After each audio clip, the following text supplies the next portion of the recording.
Ya, Anda masih menyaksikan Apa Kabar Indonesia Malam, pemirsa, dan kali ini saya akan ajak Anda untuk mencari tahu apa yang sebenarnya terjadi dari sebuah fenomena kasus perundungan yang mungkin tidak kali ini saja terjadi. Mungkin ini satu hal yang berulang, terjadi kembali melibatkan kalangan siswa di salah satu sekolah menengah atas di Serpong, dan saya tidak akan sendiri. Saya sudah bersama dengan Mbak Hanifah Hasnah, kriminolog kita. Selamat malam, Mbak Hanifah. Malam, Mbak Ken. Terima kasih sudah hadir, dan juga bergabung melalui sambungan Zoom ada Pak Tri Purwanto dari P2TP2A Tangerang Selatan. Selamat malam, Pak Tri.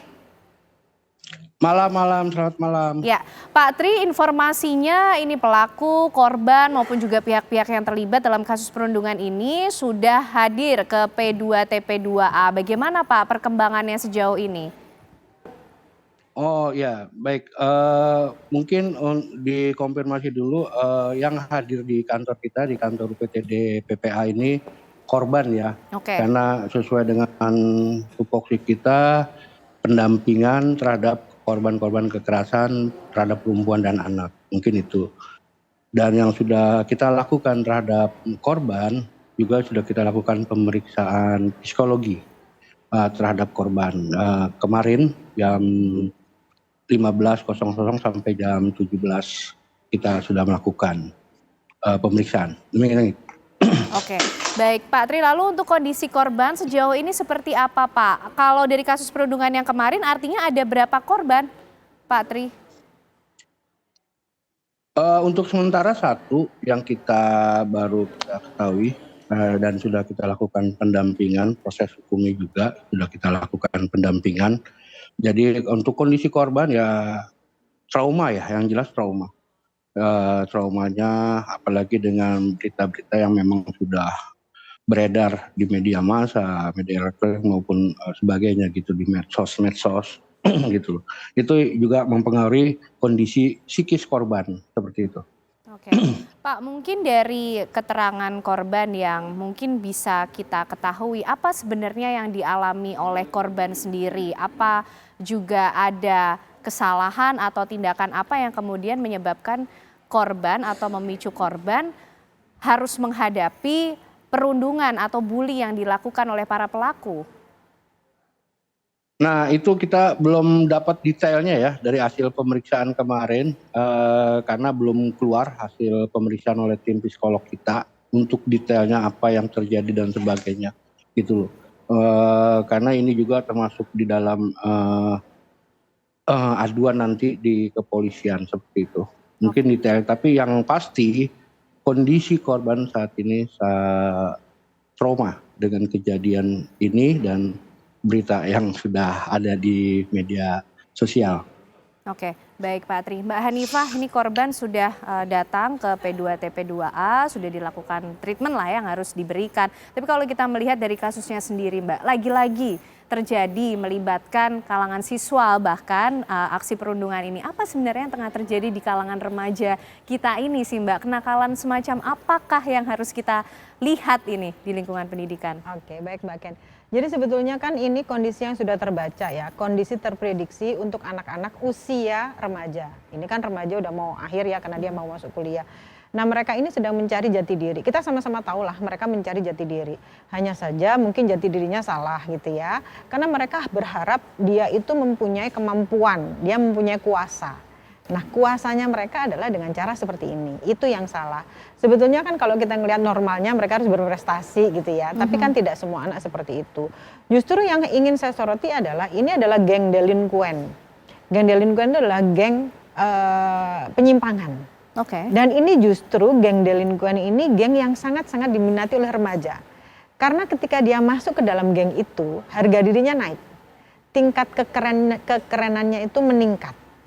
Tapi dia harus melakukan konformitas atas semua aturan yang dilakukan atau ditentukan oleh geng itu.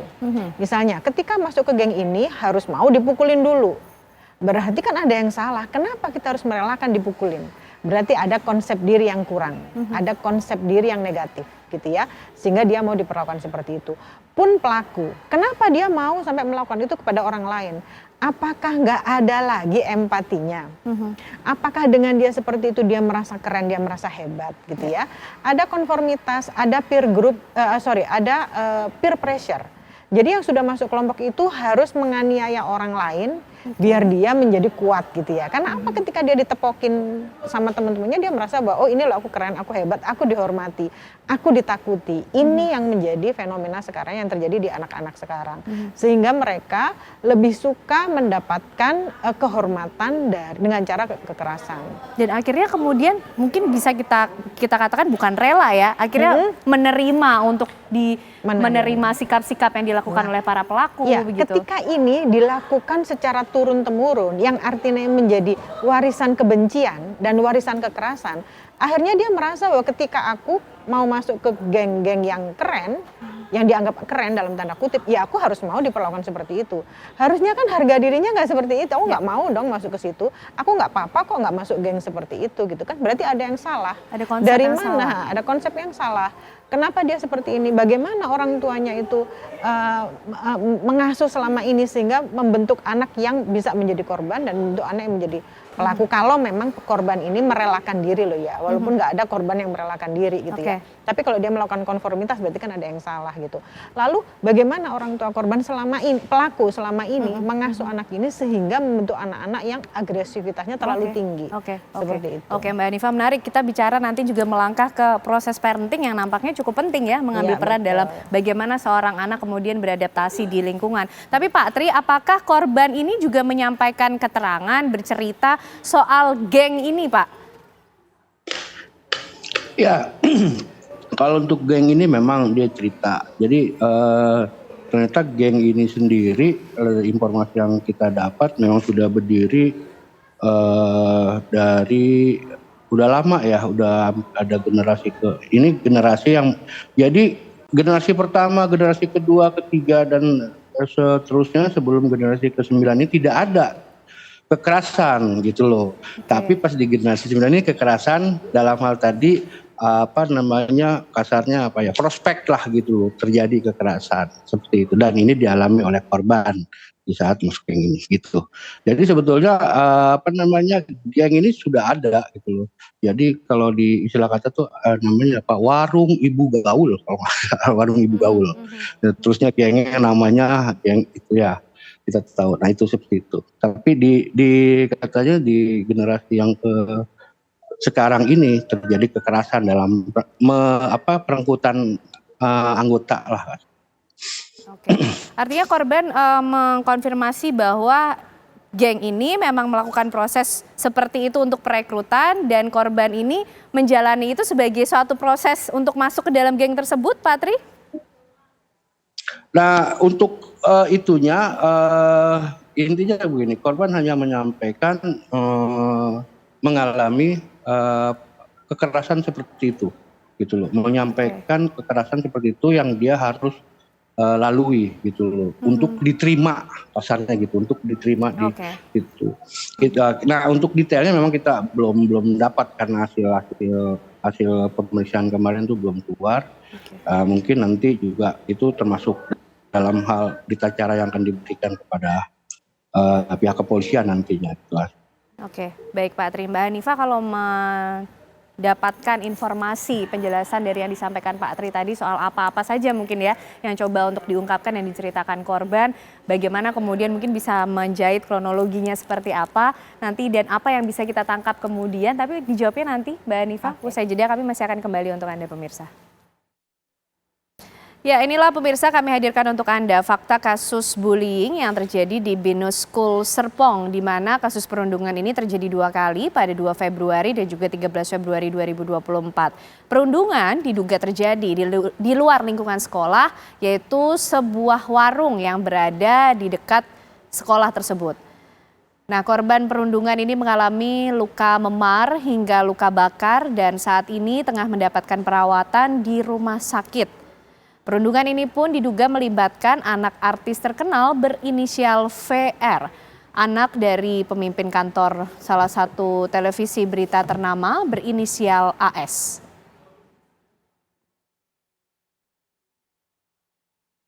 Ya, kita kembali dulu mungkin ke Pak Tri untuk menambah informasi, memperkaya informasi kita ya Mbak Hanifa nanti untuk dianalisis lebih lengkap. Nah Pak Tri, apakah juga terdapat informasi yang disampaikan oleh korban bahwa geng ini juga terdiri dari sejumlah nama anak-anak pesohor di negeri ini, Pak Tri.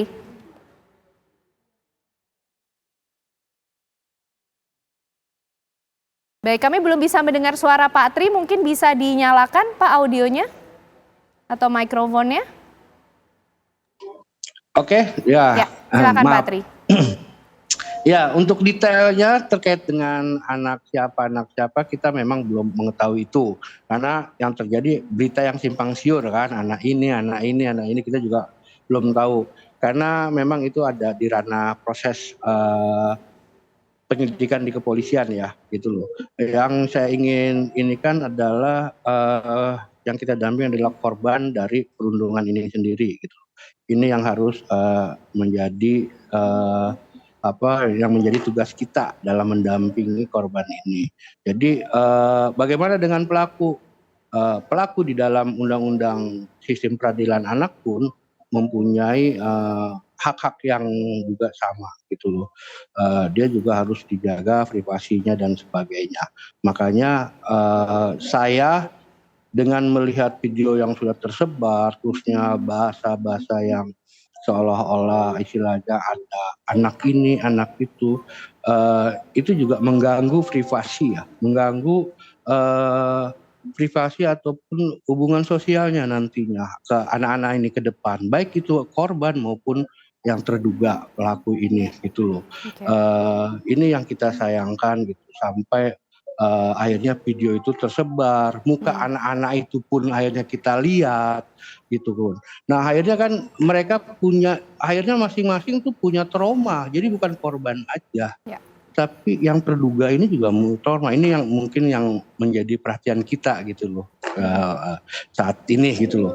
Kalau untuk orang tua, siapa ya, sebetulnya sama aja ya, orang tua di mana, mau dia pengusaha kayak, mau dia artis kayak, apa kayak, istilahnya kasarnya kan gitu. Tadi saya dengan Ibu Arya tuh, ini memang harus jadi perhatian orang tua juga, gitu loh. Karena ini memang fenomena yang terjadi di saat ini di anak-anak kita, gitu loh. Ini yang terjadi, ini yang menjadi perhatian kita. Dan ini terjadi bukan hanya di sekolah, di kelompok-kelompok anak-anak pun terjadi ini, gitu loh. Bikin geng-gengan dan sebagainya. Dan kita tadi saya setuju, karena harus ada pola asuh yang benar terhadap anak kita. Terutama orang tua juga harus bisa memperhatikan. Jadi orang tua jangan lepas tangan juga, udah menyekan misalnya, udah percaya aja begitu dengan anak kayak gini, enggak juga, gitu. Oke. Ini yang terjadi sebetulnya, apa namanya? Ini terjadi di anak-anak kita yang sekarang. Oke, Demikian. baik Pak Tri. Nah Mbak Hanifah, mungkin tidak hanya berlangsung di lingkungan sekolah, bisa saja di kelompok-kelompok sosial di lingkungan remaja ya. Tapi kemudian bagaimana peran sekolah, peran orang tua yang kemudian menjadi penting dalam mencegah terjadinya kasus perundungan semacam ini, Mbak. Kalau kita juga bicara sanksi, mungkin informasi yang kita dapatkan, pelaku ini mendapatkan sanksi tegas dari pihak sekolah, akhirnya dikeluarkan dari sekolah tersebut. Oke. Jadi kalau sanksi itu kan sebetulnya sudah dipersiapkan oleh sekolah, dan seharusnya masing-masing sekolah punya aturan-aturan tertentu, karena kejahatan itu terjadinya berulang karena 4 hal ini yang tidak dilakukan. Yang pertama, yang pertama adalah aturan, yang kedua sosialisasi, yang ketiga fasilitasi, yang keempat sanksi. Jadi di pemerintah, di negara udah ada undang-undangnya nih. Pelaku bullying akan mendapatkan pidana sebanyak 3 tahun 6 bulan dengan denda 72 juta misalnya seperti itu. Nah sekolah ini juga berhak atau mungkin punya kewajiban membuat aturan-aturan di sekolah. Yang harusnya disosialisasikan sehingga anak tahu, oh ternyata ketika aku melakukan bullying verbal, sesederhana verbal, manggil nama orang tua gitu misalnya ya, itu ada hukumannya dan mereka harus tahu itu gitu loh. Sehingga mereka menjadi pribadi yang bertanggung jawab, karena setiap apapun yang mereka lakukan di belakangnya ada sesuatu yang menunggu, yaitu hukuman. Nah ini kan yang harusnya dilakukan oleh sekolah dan itu harus disosialisasikan. Nah sosialisasinya sudah sampai atau belum? Jangan-jangan aturan itu sudah ditulis dan ditandatangani oleh orang tua ketika masuk ke sekolah, tapi anaknya tidak sampai. Makanya ketika upacara bendera atau pertemuan lah atau ada acara apa setiap hari Senin biasanya, anak-anak disampaikan, mungkin mereka harus bisa hafal gitu loh. Ketika mereka melakukan bullying mereka melakukan tawuran, mereka menggunakan narkoba, aturannya jelas dari sekolah itu. Sehingga ketika ada kejadian, surat peringatannya jelas. Ketika melakukan bullying verbal, hukumannya adalah SP1 misalnya gitu. SP1 itu apa? Ketika mereka melakukan kekerasan sehingga si korban itu luka berat, hukumannya apa? Jadi nggak ada lagi perkataan, kok berat banget hukumannya. Itulah hukuman atau akar dari aturan yang sudah ditentukan oleh sekolah.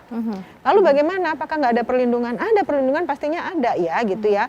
Dan anak ini kan harus dikembalikan ke orang tua. Karena bagaimanapun juga anak-anak ini yang membentuk adalah orang tua. Oke. Nah tapi Mbak Hanifah begini, kalau kita bicara dari kasus ini, akhirnya pelaku ini dikeluarkan. Sanksi, level sanksinya sudah tepatkah untuk kemudian kasus yang tengah dihadapi?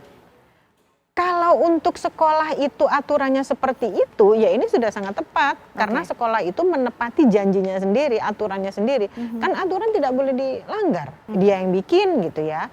Selanjutnya seperti apa? Anak ini kan milik orang tua. Jadi orang tua lah yang bertanggung jawab. Misalnya nih, ini udah kelas 12, anak jadi susah nyari sekolah. Itu resiko. Jadi biar anak juga belajar bahwa hidup ini harus bertanggung jawab terhadap apapun yang dia lakukan. Gitu. Terus sekarang gimana ini perlindungan terhadap anaknya kan nggak ada karena mukanya sudah tersorot. Kita harus ingat dunia sudah berubah gitu loh. Kita sudah hidup di dunia media gitu. Dan ketika kita melakukan hal kecil pun muka kita akan kelihatan di mana-mana. CCTV ada di mana-mana. Gitu kan? Dan kasus ini akan bergulir ketika ada saksi dan bukti. Nah bukti itu antara lain adalah bukti-bukti video tadi itu. Siapa yang melindungi? Sudah nggak bisa dilindungi karena sudah tersebar kemana-mana. Ini juga yang harusnya disampaikan ke anak-anak bahwa kamu tidak hanya dilihat oleh malaikat, kamu dilihat oleh manusia.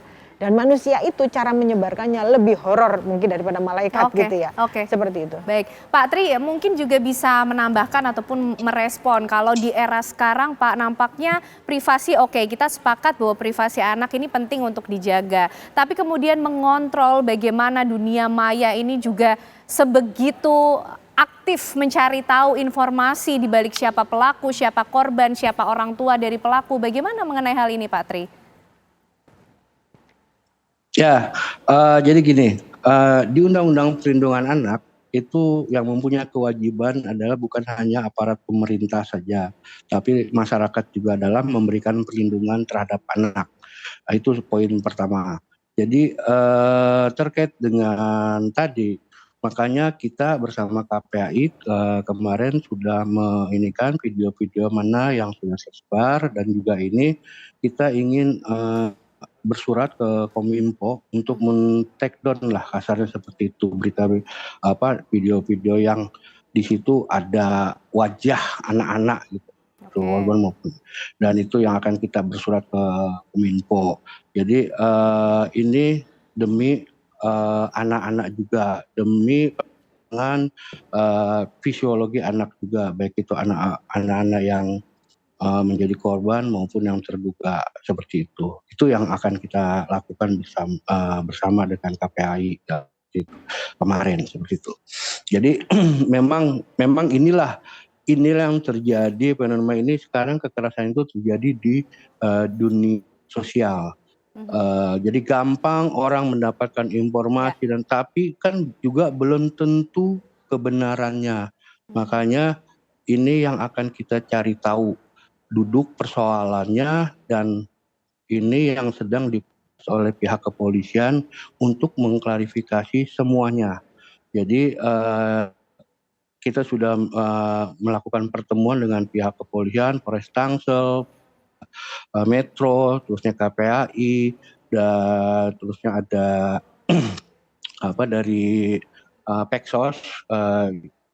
Kita sudah membagi tugas dalam tugasnya masing-masing. Bagaimana yang ini, KPAI sebagai pengawas, kita sebagai pendamping dan sebagainya. Dan ini mudah-mudahan ini prosesnya cepat karena ini menyangkut juga terhadap anak ya, di sekolahnya nanti bagaimana dan sebagainya. Itu juga menjadi prioritas kita gitu loh.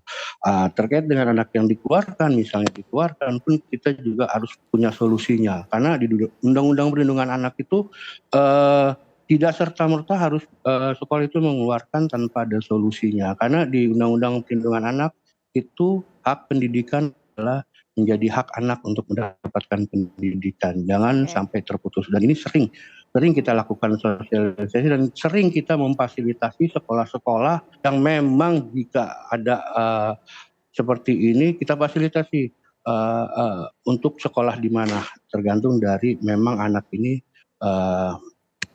kan pendidikannya seperti itu. Oke, Mbak Hanifah, kalau tadi kita bicara soal perlindungan kelanjutan dari anak-anak ini, baik itu dari pelaku maupun juga korban, yang kita sepakat masih punya banyak waktu sebenarnya untuk mungkin berbenah kemudian mendapatkan hak yang baik pula di semua sektor termasuk juga pendidikan. Nah, bagaimana kemudian juga dari pihak sekolah, Mbak, mungkin apakah ada kemungkinan kemudian menakar kembali sanksi yang diberikan atau benar-benar zero tolerance policy yang harus diberikan kepada pelaku atas tindakannya ini, begitu Mbak Hanifah? Dikembalikan ke masing-masing kebijakan sekolah ya Mbak ya. Walaupun demikian di atas sekolah kan masih ada Kementerian Pendidikan, ada undang-undang yang menaungi seperti yang Pak Tri sampaikan tadi, bahwa mengeluarkan anak itu adalah jadi pilihan terakhir. Karena membantu menyembuhkan itu adalah yang seharusnya dilakukan gitu ya. Jadi kalau dari sekolah awal, dia tahu awalnya anak ini seperti apa, kenakalannya seperti apa, cara menyembuhkannya seperti apa, seperti itu. Tapi kan kita lihat lagi ya, karena masing-masing sekolah kan punya hak untuk membuat aturan-aturan tegas gitu ya. Nah, sudah seharusnya kalau sudah punya aturan tegas, ya mereka harus melaksanakan itu semua. Walaupun semua aturannya harus merujuk lagi pada perlindungan anak tadi, gitu. Tapi pada kenyataannya si pelaku dan korban tetap harus disembuhkan gitu ya. Jangan sampai yang sekarang menjadi pelaku sekarang dihukum oleh masyarakat karena mendapat hukuman sosial, dia mendapatkan label buruk oleh masyarakat, sementara labeling itu adalah kejahatan. Ketika anak di label buruk, di kemudian hari kemungkinan dia akan melakukan keburukan lagi atau kejahatan lagi gitu ya. Jadi ini kan harus tetap disembuhkan gitu ya. Jadi mungkin si korban disembuhkan secara fisik dan psikis, si pelaku dia juga harus disembuhkan secara psikisnya. Ada apa di balik ini semua? Dan yang perlu digarisbawahi, bagaimana dengan orang tua? Apakah orang tuanya tetap harus mendapatkan penyuluhan atau melakukan reparenting sehingga anaknya tidak melakukan seperti itu dan tidak ada korban-korban yang lain. Apalagi penghakiman nampaknya yang dilakukan oleh netizen di dunia maya menjadi konsumen dari konten yang sudah konten kekerasan atau bullying ini, mereka nampaknya menuntut apa kemudian yang harus dilakukan gitu, tidak cukup bersabar sambil menunggu proses peradilan yang berlangsung, begitu Mbak Hanifah. Begitukah memang sekarang masyarakat juga begitu cepat akan memberikan penilaian, akan menuntut bagaimana konsekuensi atau hukuman yang akan diberikan begitu? Karena dalam kejahatan tuh prosesnya kan ada 3 Mbak ya yang harus kita bahas. Pelaku jelas, pelakunya ada ya. Terus yang kedua korbannya jelas, bagaimana menderitanya gitu ya, bagaimana kerusakan baik fisik maupun psikisnya. Yang ketiga kejahatan itu sendiri, bullying itu kejahatan, semuanya udah memahami. Yang terakhir adalah reaksi masyarakat. Ketika masyarakat ikut merespon dengan baik, maka kasus-kasus seperti ini harusnya bisa terkawal dengan baik. Harapannya adalah tidak ada kejahatan lagi di kemudian hari, karena masyarakat selalu menyorot gitu ya. Tapi kalau masyarakat diam, mungkin kejadian ini itu akan hilang juga gitu. Tapi ketika masyarakat menyorot, ini akan terus dikawal kontrol sampai sosial selesai. juga ya Mbak ya? Nah, kontrol sosialnya itu ada di situ. Jadi bersyukurlah masyarakat kita tuh masih aware dengan hal-hal seperti ini sehingga mengawal terus. Oke, baik. Nah Pak Tri, kalau di P2TP2A sendiri, adakah juga informasi yang sudah berhasil dihimpun dari pihak sekolah Pak, Binus School sendiri dari peristiwa ini? Iya, justru tadi pagi kita sudah melakukan kunjungan ke sekolah Binus untuk mengklarifikasi apa yang beredar di media sosial dan di surat kabar ya. Kita verifikasi, katanya ada yang udah di DO dan sebagainya, kita verifikasi, jadi bukannya DO tapi daring. Jadi anak-anak ini ini kan belajarnya melalui daring, jadi melalui Zoom gitu. Jadi tidak ada, belum ada DO. Itu keterangan yang kita dapat dari pihak sekolah. Terus terkait teknis hukumnya dan proses hukumnya juga pihak sekolah juga akan membantu untuk itu. Oke, baik. Mungkin itu yang masih kita sepakat. Nah, Mbak Hanifah ini mungkin update ya langsung dari Pak Tri juga. Ternyata sekolah mengambil langkah mungkin menghitung ulang atau menakar ulang. Tadi siswanya ternyata mungkin belum sampai keputusan di DO atau dikeluarkan, tapi belajar secara daring. Gimana Mbak? Itu betul, karena anak kan udah dikembalikan ke orang tua. Ketika daring kan berarti anak dalam pengawasan orang tua. Oh, Artinya oke. dari parenting di situ gitu ya. Orang tua mengenal lebih jauh anaknya, mengetahui kenapa anaknya melakukan hal itu, terus memberikan contoh-contoh yang baik, menjadi teladan yang baik, membentuk seorang anak berkepribadian baik ketika dia harus punya hubungan sosial. Karena kan mereka tetap harus punya hubungan sosial, mereka harus berkonflik. Karena hidup ini kan isinya tentang konflik, tapi bagaimana cara dia itu mengelola konflik itu menjadi hal yang baik, bukan menjadi hal yang buruk. Berarti ini adalah sekolah sudah melakukan hal yang seharusnya. Karena aturan yang dari sekolah tadi itu sudah selayaknya disinkronkan dengan aturan-aturan yang ada di pemerintah. Oke. Seperti yang tadi disampaikan Pak Tri, bahwa DO itu adalah jalan terakhir, sekarang dikembalikan ke orang tua dengan cara daring, itu berarti dikembalikan ke orang tua untuk mendapatkan bimbingan kembali. Ini tentu menjadi challenge dan PR tersendiri bagi orang tua, terlepas dari siapa orang tuanya, Iya, begitu Mbak? betul. Ini memberikan efek tersendirikah pada proses parenting yang ternyata cukup penting kepada seorang anak? Ya, jadi kepada siapapun ya, karena kejadian bullying ini terjadi pada siapapun gitu ya. Baik orang yang punya maupun orang yang nggak punya, yang cantik maupun yang tidak gitu, yang pinter atau yang enggak. Pesohor atau semuanya bukan, ada. public figure Iya. atau bukan. Orang zaman dulu maupun zaman sekarang, yang membedakan adalah tingkat kemampuan untuk mengontrol diri, kekuatan mental masing-masing generasi itu berbeda.